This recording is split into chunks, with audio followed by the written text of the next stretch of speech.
Olá pessoal, aqui quem fala é o professor Adonias e hoje nós vamos falar sobre vozes verbais, que são voz ativa, voz passiva e voz reflexiva, tá?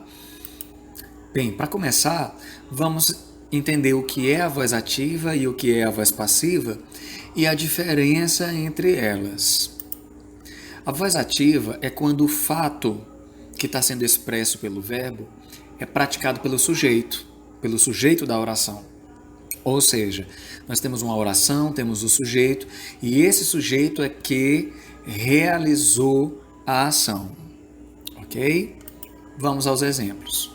Quando eu digo, o professor adiou a prova, nós temos o sujeito, o professor, nós temos a ação, adiou, e nós percebemos aqui que quem realizou a ação foi o sujeito.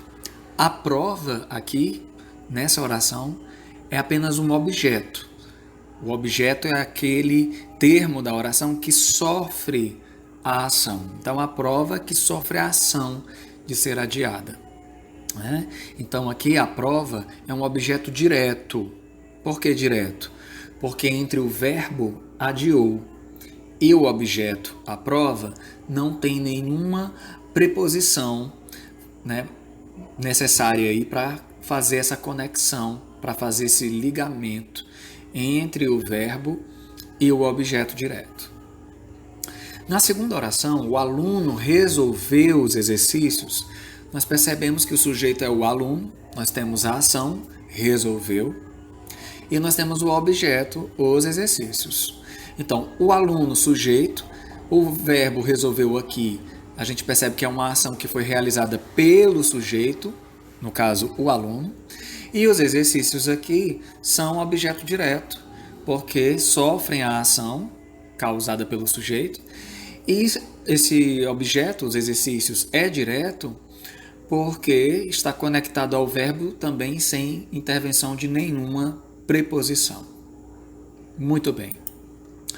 Agora vamos analisar a voz passiva. A voz passiva é quando o fato que está sendo expresso pelo verbo é sofrido pelo sujeito. Ou seja, na voz passiva, o sujeito não realizou a ação.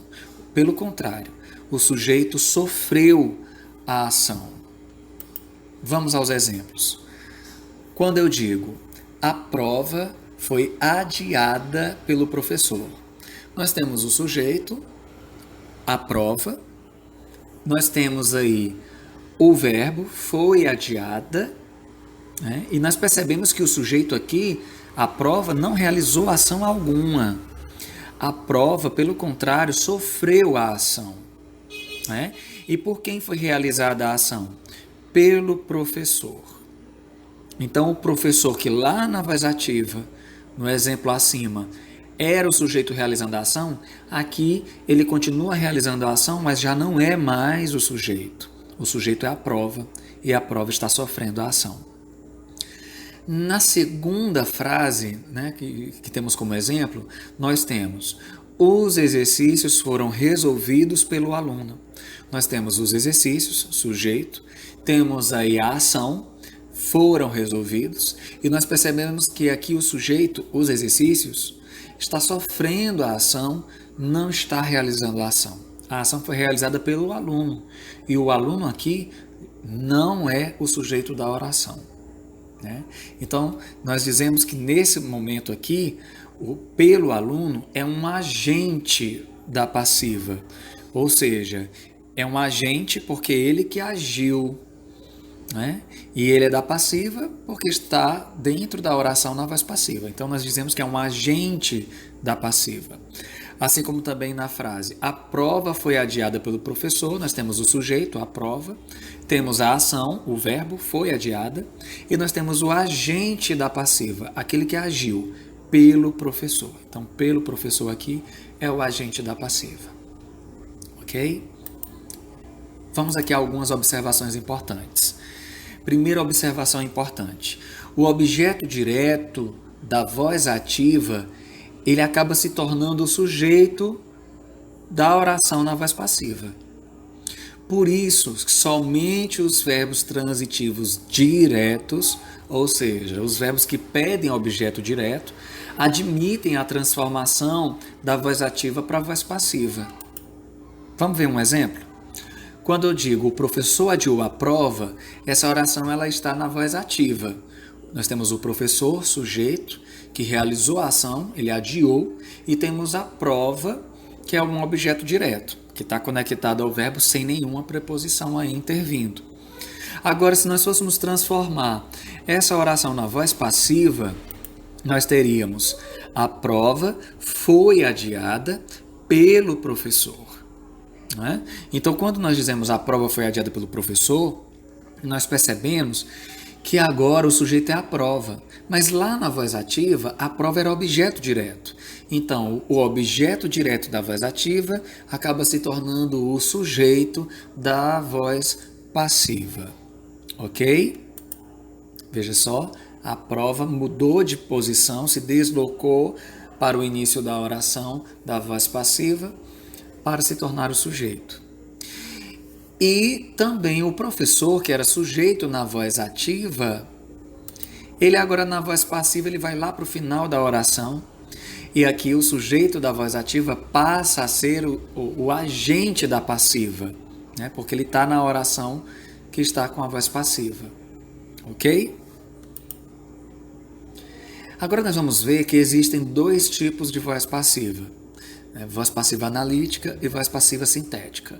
Vamos ver o primeiro tipo, a voz passiva analítica, para depois a gente entender a diferença. A voz passiva analítica ela é formada pelo verbo auxiliar mais o verbo principal no particípio, que é aquele verbo que indica realmente o fato ocorrido. E o agente da passiva, é bom lembrar que não é um termo obrigatório. Ele pode vir ou não, ele não é um termo essencial. Vamos ver?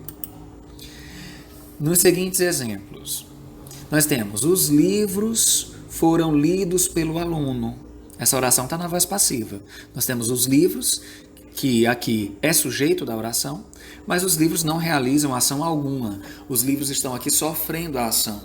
Então essa oração está na voz passiva. Os livros foram lidos pelo aluno. Então, nós temos aqui o sujeito, os livros, temos um verbo auxiliar, o verbo ser no passado, foram, né? Temos o verbo principal no particípio, lidos. Então, particípio, gente, é quando eu digo brincado, pulado, saído, vendido, ok? E nós temos aqui o pelo aluno, que é o agente da passiva. Porque realizou a ação, o aluno que agiu. Né? Agora, no segundo exemplo, você percebe aí que eu retirei o agente da passiva. Os livros foram lidos. Quando eu digo os livros foram lidos, a oração está com seu sentido completo. Eu retirei o agente da passiva e isso não comprometeu a compreensão da oração. Tá? Então, o agente da passiva não é um termo obrigatório. Ok? Agora vamos observar o segundo tipo de voz passiva, que é a voz passiva sintética. A voz passiva sintética ela é formada pelo verbo que exprime o fato na terceira pessoa, ou seja, como se a terceira pessoa do singular ou plural, né, estivesse ali conjugando o verbo. Tá? E o verbo vai estar no singular ou plural dependendo do sujeito. Se o sujeito estiver no singular, o verbo fica no singular. Se o sujeito estiver no plural, o verbo vai para o plural. Agora, o verbo aqui, o verbo principal que vai indicar o fato ocorrido, ele vai estar junto, acompanhado do pronome se, que nós chamamos de pronome apassivador. Esse se vai estar acompanhando o verbo para indicar que a oração está na voz passiva. Nós vamos já ver os exemplos e vamos entender isso melhor. E o agente da passiva, na voz passiva sintética, ele nunca aparece. Tá? Então, o agente da passiva, ele nunca vai aparecer na voz passiva sintética. Ok? Vamos ver os exemplos. Quando eu digo vendeu-se o livro, vendeu-se o livro é o mesmo que dizer o livro foi vendido. Mas quando eu digo vendeu-se o livro, está na voz passiva sintética. Eu coloquei aí esse se, que é um pronome apassivador, ele está aí apenas para indicar que a oração está na voz passiva. E observe que o verbo vender está na terceira pessoa do singular, concordando com o livro. E o livro aqui, quando eu digo vendeu-se o livro, é o sujeito da oração. A oração só está invertida, né? Porque a gente está acostumado a ver o sujeito no início da oração. Aqui o sujeito está no final da oração, né? O livro, mas ele é o sujeito. E o verbo vendeu, vendeu-se, está concordando com o sujeito, o livro. Do mesmo modo, no segundo exemplo, venderam-se os livros. O verbo vender foi para o plural concordando com os livros, porque os livros é o sujeito da oração, está no plural, e o verbo tem que concordar em número, né, com o sujeito. Então, venderam-se os livros. É o mesmo que dizer os livros foram vendidos. Tá? Então, quando eu digo os livros foram vendidos, a oração está na voz passiva analítica, e quando eu digo venderam-se os livros, está na voz passiva sintética. Ou seja, está numa forma mais curta, mais breve.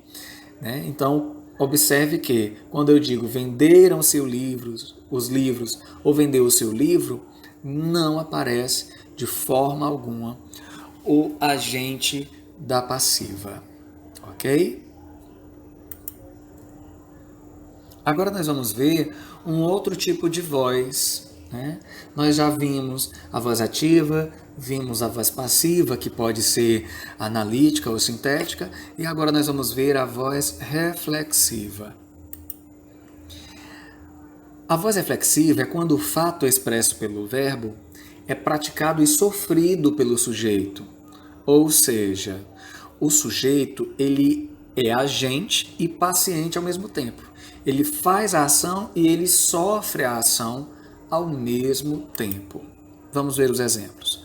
Quando eu digo o menino cortou-se, então o menino é o sujeito, e quando eu digo cortou-se, esse se está aí indicando que o menino cortou a si mesmo. Então esse se aí é um pronome, né, que está apenas indicando que o sujeito provocou a ação nele mesmo. Então o sujeito é ao mesmo tempo o objeto, né, da oração. No segundo exemplo, quando eu digo eu me cortei com uma faca, então você percebe que esse me indica que eu, o sujeito, realizei a ação e ao mesmo tempo sofri a ação.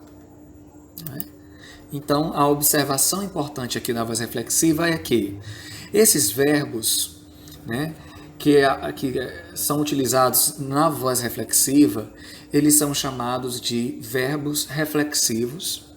Eles serão sempre verbos transitivos, tá? Então, observe que sempre vai ter, obviamente, um objeto, né, que sofre a ação, que vai ser o sujeito. Então, obviamente, esses verbos têm que ser transitivos. E eles vêm acompanhados de um pronome oblíquo átono, que vai estar concordando com o sujeito. E que esse pronome oblíquo átono vai funcionar como complemento, né? Como objeto sofrendo a ação dentro da oração. Ok? Bem, essas foram as vozes verbais que acabamos de estudar, né? As vozes verbais na língua portuguesa. Ok? Vejo vocês na próxima aula. Até lá!